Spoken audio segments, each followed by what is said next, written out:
Salut les gars, petite vidéo pour vous tenir un petit peu au courant. Je n'ai pas annoncé la dernière vidéo que j'ai fait sur YouTube ici parce que j'allais vous faire un petit compte rendu un petit peu plus rapide en vidéo. Grosso modo, je suis sorti du projet Terre de France parce que j'aimais pas trop la direction qu'il prenait. Alors, il y a énormément de gens qui pensent que c'est une question de budget.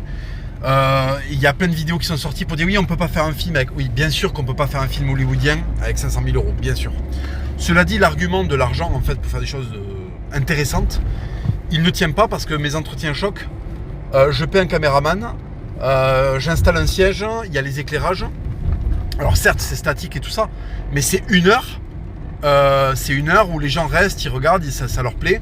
Et en fait, c'est pas une question de budget. Il y a des mecs qui ont 3 fois mon budget, qui font des vidéos qui sont beaucoup moins prenantes. Tout simplement parce que dedans, il n'y a pas forcément la patte que je mets dedans ou qu'il y a moins d'inventivité, ou voilà, bon, et moins d'intérêt globalement. Donc c'est pas une question d'argent, cet argument, il ne tient pas. Ensuite, j'ai entendu aussi que c'était une question de gros sous, que j'étais pas assez payé, je sais pas quoi. Non, j'étais très très bien payé, et d'ailleurs, au contraire, le fait d'avorter le projet va faire que je vais perdre de l'argent, mais franchement, j'en ai rien à branler. Pour moi, l'important, c'est de ne livrer que des trucs aboutis, voilà. Et là, clairement, j'allais toucher une belle somme et tout, et en fait, en annulant le projet, je ne toucherai absolument rien. Donc ce n'est pas non plus une question d'argent. Je suis obligé de répondre à ces choses-là parce qu'en fait, je ne peux pas laisser dire tout et n'importe quoi, vous voyez. Et d'ailleurs, si l'argent a été ma motivation, j'aurais tout simplement fait ce que je fais, mais avec de l'humour mainstream.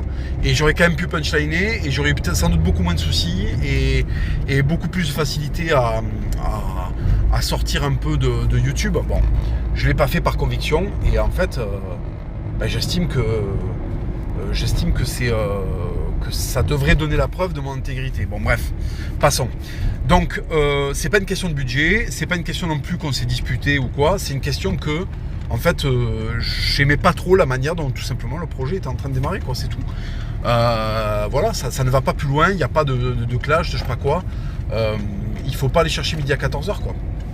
Donc j'ai fait une vidéo tempérée parce que justement c'est un peu dommage et je voulais marquer le coup et bien expliquer pourquoi. Bref, ce que je voulais vous dire, c'est que en fait, ce projet est avorté, mais c'est pas. Ce que je veux dire, c'est que c'était pas le projet de ma vie, c'est pas le truc, voilà. Ça paraissait d'ampleur, ça l'était, mais c'est pas le truc le plus gigantesque qui était dans les tuyaux. Pour vous tenir informé de ça, j'ai un projet qui a été démarré il y a 8 ans. J'ai commencé à écrire il y a 8 ans. Et c'est la première fois que j'ai écrit longtemps sur un scénario comme ça. C'est un truc un peu à la Conan, dans un univers médiéval. Alors non pas fantastique avec des orques et des gobelins, ça c'est, à mon avis, c'est passé de mode. C'est vraiment du médiéval hardcore. C'est un style médiéval particulier. Et en fait, ça fait vachement longtemps que je le prépare. Et c'est avec un dessinateur qui est un autiste. On fait des trucs d'autiste, quand il faut refaire les trucs, on les refait. Enfin vraiment, ça va être millimétré. Et typiquement, cette BD, si elle fonctionne, parce que là je vous garantis que c'est vraiment un projet d'ampleur, si cette BD fonctionne là, pourquoi pas après aller démarcher des gens pour voir si je peux en faire quelque chose du point de vue audiovisuel, un film d'animation ou un film ou que sais-je. Voilà, donc ça dépendra de son succès. Mais ce que je veux dire, c'est qu'il ne faut pas s'arrêter sur ce faux départ avec le film Terre de France. Il y a des projets d'ampleur qui arrivent. Il y a aussi des projets d'ailleurs, indépendamment de ma BD, j'avais un peu communiqué dessus, ceux qui m'ont suivi sur mon premier Instagram, j'avais un petit peu communiqué dessus, j'avais posté quelques dessins. Quand ce sera un petit peu plus abouti, je recommuniquerai dessus et vous verrez qu'il y a du très très lourd qui arrive.